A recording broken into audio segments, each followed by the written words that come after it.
Chapter 1. I shoved clothes into my suitcase with trembling hands, my heart pounding like a war drum in my chest. Tonight, I was leaving. I couldn't spend another second in that house, under her sharp tongue, his drunken fists. This was my only chance.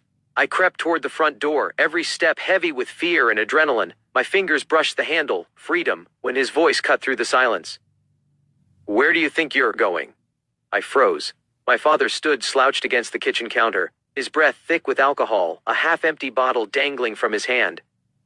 His bloodshot eyes narrowed at the sight of my suitcase. "It's pretty obvious, isn't it?" I shot back, forcing my voice not to shake. His jaw twitched. "You're not going anywhere. You're staying here." "Not a chance," I snapped, swinging the door open so hard it banged against the wall. His slurred curses chased me down the block, but I didn't look back. I couldn't. Every step put distance between me and that nightmare. My name is Jonathan Rosenfeld, and tonight I ran away from hell. Abuse had been my reality since I was 4 years old. My mother's words carved me down to nothing.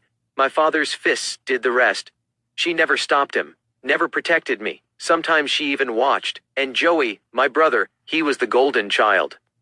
Their pride. He got smiles and warmth while I got bruises and scars. I used to ask myself, why me? What did I do to deserve being their punching bag? But tonight, I didn't care why anymore. I was done. Growing up in that house meant always being vulnerable, always waiting for the next storm. My mother's insults stuck like glass splinters. My father's temper came without warning. His footsteps alone could twist my stomach in knots. Joey tried to shield me when he could. God knows he tried, but his kindness wasn't enough to drown out the rest. Our only solace came in whispered talks at midnight, when the house was finally quiet. Those were the only moments I felt safe, and now I wouldn't even get to say goodbye to him. That was the price of freedom. I flagged down a taxi, my suitcase heavy in my grip and my chest even heavier. "Take me to Seattle," I told the driver, the other side of town where my friend Christopher lived. The farther we drove, the lighter I felt. For the first time in my life, the air didn't taste like fear. A flicker of hope stirred inside me. Maybe, just maybe, I could start over. But hope is cruel. It makes you forget that darkness doesn't stay behind when you run.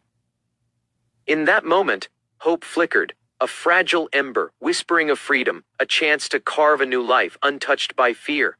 But fate is never so merciful. What came next would shatter me. Twist everything I thought I knew. It would drag me into shadows I didn't even know existed. So listen closely, because this isn't just a story. It's a warning.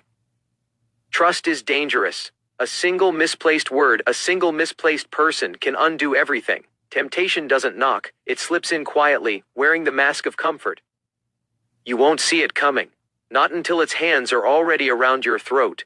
Impurity is a poison, one taste and it burrows deep, threading itself through your blood, your thoughts, your soul. And here's the truth no one tells you. You won't notice it happening. Not until you look in the mirror and don't recognize what's staring back. People spread it carelessly, sometimes even gleefully. They strip innocence without remorse, weaving their darkness into yours until you can't tell what is yours or theirs. And when it takes hold, it doesn't feel like a habit. It feels like hunger. Even when you recoil from it, even when you swear you'll stop, it pulls you back. Every single time. It doesn't just taint you, it owns you.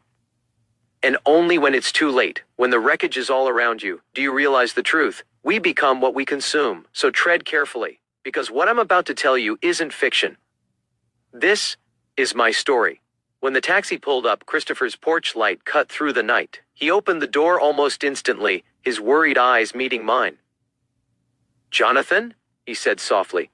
I swallowed the lump in my throat. "Hey man, is it okay if I move in with you?" He didn't even hesitate. "Sure. Come on in." I stepped inside, and before I could stop myself, tears blurred my vision. His arms wrapped around me, and I clung to him like I might drown without him. "It's going to be okay, Johnny," he murmured, patting my back. His voice was steady, grounding me. "What happened?" "I ran away," I admitted, voice cracking. He pulled back, stunned. "You what?" "I couldn't take it anymore," I said, choking on the words. "I couldn't stay there another night." "Oh," his face softened with sympathy. "I'm sorry, don't be," I whispered. "It's not your fault my life's a mess." He hesitated, then asked, "What about school? You came all the way out here. I'm done with school, I said flatly. Tomorrow I'm finding work. Anything to keep me going. Christopher hesitated. You know, you could work at my office if you want. I blinked. Are you serious? Yeah, I'll even show you around. Relief loosened the tight knot in my chest. I gripped his hand, shaking it firmly. That sounds like a deal. And for the first time in years, I believed it. But if I'd known what was waiting for me, the people I'd meet, the shadows I'd fall into, I might have turned back.